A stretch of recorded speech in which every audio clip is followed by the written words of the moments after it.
is Theodoros Skalidakis, who will talk about the issue of free will in Harry Potter, a Kantian approach. Hi, everyone. Many greetings from Greece. First of all, I would like to thank you for organizing this wonderful conference. In my presentation, I aim to explore the idea of free will in Harry Potter through the lens of Kantian philosophy. I will start with one of the most iconic moments at Hogwarts, the house sorting ceremony. At first, the sorting hat considers placing Harry in Slytherin, recognizing traits that belong to what Kant would call the homo phaenomenon. The human are shaped by natural inclinations and external influences. Yet, Harry actively resisted that choice, and his decision leads him to Gryffindor, where instead embodies the homo noumenon, the human as a free and autonomous moral agent. Let us look at the sorting hat's song. I am the Hogwarts sorting hat, and I can cap them all. There is nothing hidden in your head the sorting hat can see. So try me on, and I will tell you where you ought to be. You might belong in Gryffindor, where you the brave at heart, their daring nerve and chivalry set Gryffindors apart. Or perhaps in Slytherin, you will make your real friends. Those cunning folk use any means to achieve their ends. Let's see another passage. Next second, he was looking at the black inside of the hat. He waited. Said a small voice in his ear. Difficult. Very difficult. Plenty of courage, I see. Not a bad mind, either. There is talent. Oh my goodness, yes. And a nice thirst to prove yourself. Not that interesting. So, where shall I put you? Harry gripped the edges of the stool and thought. Not Slytherin, not Slytherin, not Slytherin, eh? Said a small voice. Are you sure? You could be great, you know. It's all here in your head, and Slytherin will help you on the way to greatness. No doubt about that. No? Well, if you are sure, better be Gryffindor. The third and enemy of reason raises what could be described as the most fundamental problem concerning free will and determinism. The third conflict of transcendental ideas presents as its thesis the claim that causality, in accordance with laws of nature, is not the only one from which all the appearances of the world can be derived. It is also necessary to assume another causality through freedom in order to explain them. And its antithesis that there is no freedom, but everything in the world happens solely in accordance with the laws of nature. Within appearance, every effect is an event, something that happens in time. The effect must, in accordance with the universal law of nature, be preceded by a determination of the causality of its cause, from which the effect follows in accordance with a constant law. But this determination of the cause to causality must also be something that occurs or takes place. The cause must have begin to act, for otherwise no sequence in time could be thought between it and the effect. Should, by contrast, freedom be a property of certain causes of appearances, then that freedom must, in relation to the appearances as events, be a faculty of starting those events from itself, without the causality of the cause itself having to begin, and hence, without need for any other ground to determine its beginning. So we take ourselves as free in order of efficient causes, in order to think ourselves under moral laws in the order of ends.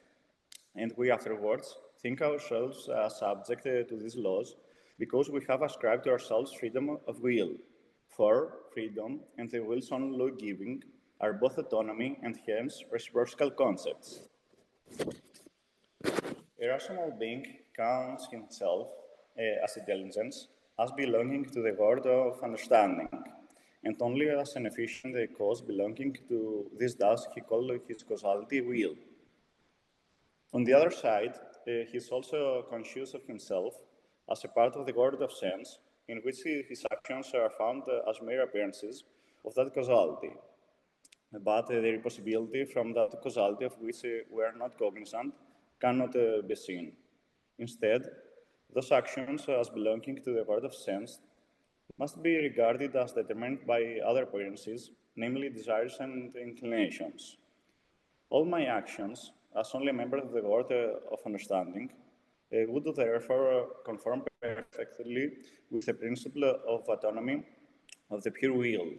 As only part of the world of sense, they would have to be taken to conform wholly to the natural law of desires and inclinations, hence to the heteronomy of nature. So, I should be Slytherin, Harry said, looking into Dumbledore's face. The Sorting Hat could see Slytherin's power in me, and it put you in Gryffindor, said Dumbledore. Listen to me, Harry. You happen to have many qualities, Salazar Slytherin praised in his hand-picked students. His own very rare gift, tongue, resourcefulness, determination, a certain disregard for rules, he added. Yet, the Sorting Hat placed you in Gryffindor. You know why that was. Think. It only put me in Gryffindor, said Harry, in a defeated voice. Because I asked you not to go in Slytherin. Exactly, said Dumbledore, beaming once more. Which he makes very different from Tom Riddle. It is our choices, Harry, that show what we truly are, far more than our abilities. But in its noumenon character, this subject would nevertheless have to be declared free of all influences of sensibility and determination by appearances. And since, in it, insofar as it is a noumenon, nothing happens, thus no alteration requiring a dynamical time determination is demanded, and hence no connections with appearances as causes is encountered in its actions. This active being would to this extent be independent and free of all the natural necessity present solely in the world of sense. For in this way, the acting subject, as cause of phenomenon, would have all its actions linked with a dependence to the natural chain of causes, and only the phenomenon of the subject would contain certain conditions that, if one would ascend from empirical objects to transcendental ones, would have to be regarded as merely intelligible.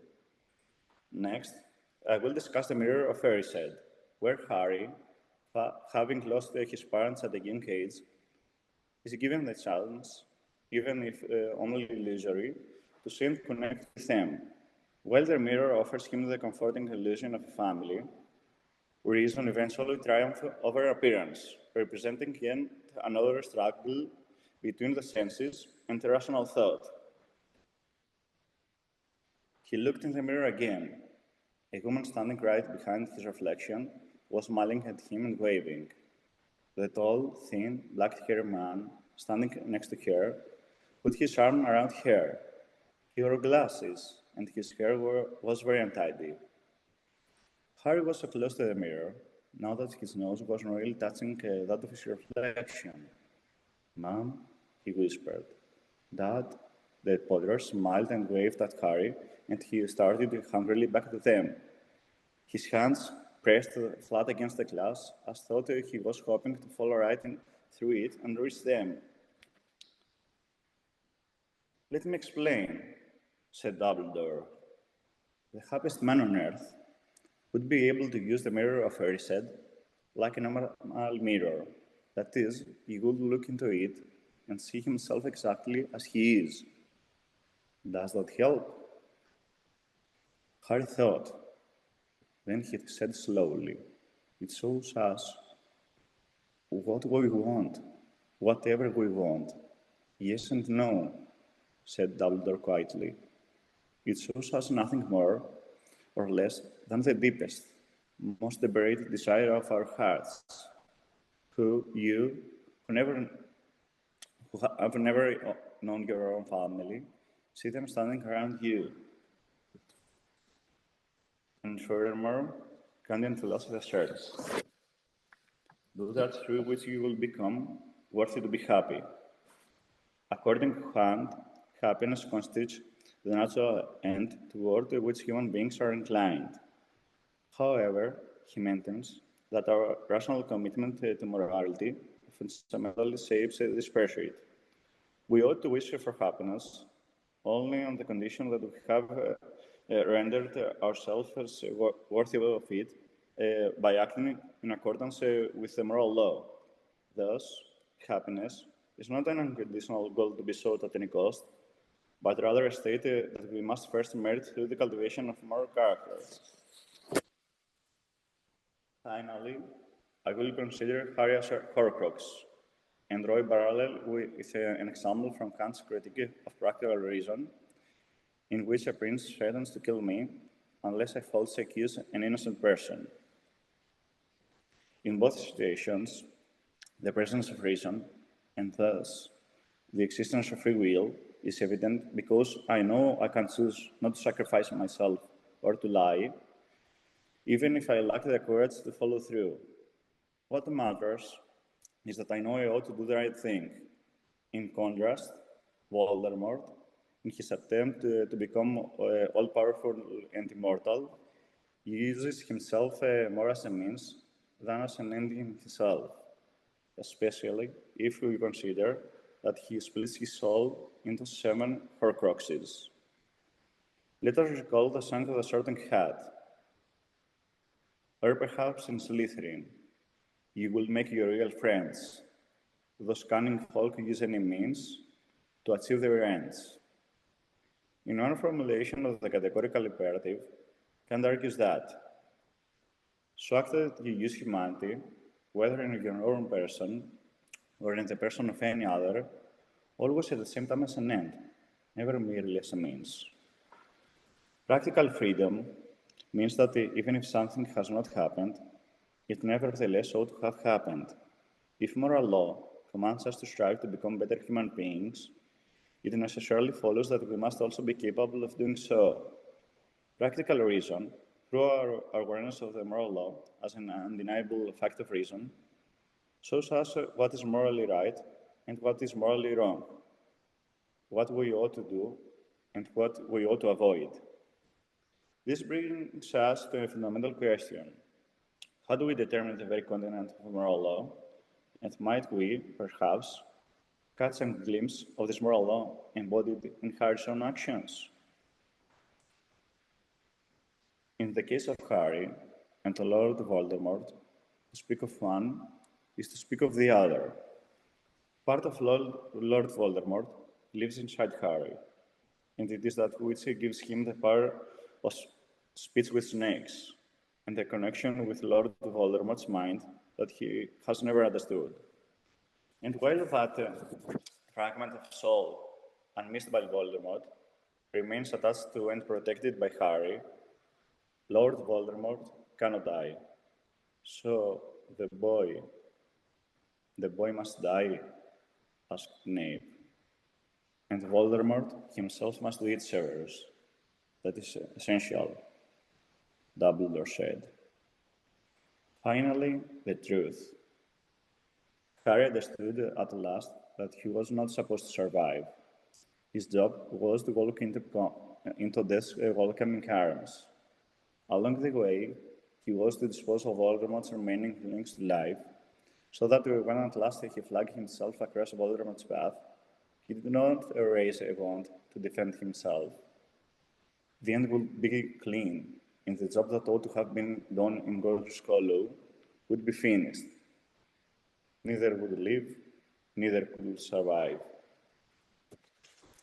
If we draw a parallel with the example Kant himself uses, that of the subject and the prince, we might recall his claim, if his priest demanded, on pain of the same immediate execution, that he give false testimony against an honorable man whom the prince would like to destroy under a plausible pretext, he would consider it possible to overcome his love of life, however great it may be. He would perhaps not venture to assert whether he will do it or not, but he must admit without hesitation that it will be possible for him. He judges, therefore, that he can do something because he is aware that he ought to do it and recognizes freedom within him, which, without the moral law, would have remained unknown to him. Harry Potter chooses the path of free will, autonomy, and morality. He places duty above his very life, acting in a way that he follows the categorical imperative. I ought never to act except in such a way that I could also will that my maxim should become a universal law. On the opposite side, embodying the absence of freedom, stands Lord Voldemort, a prisoner of his own passions. In his relentless pursuit of absolute power, as the most powerful wizard and of immortality itself, he does not hesitate to instrumentalize everything around him. He uses not only himself, but also those who surround him merely as a means to serve his purposes. Thank you so much for your consideration.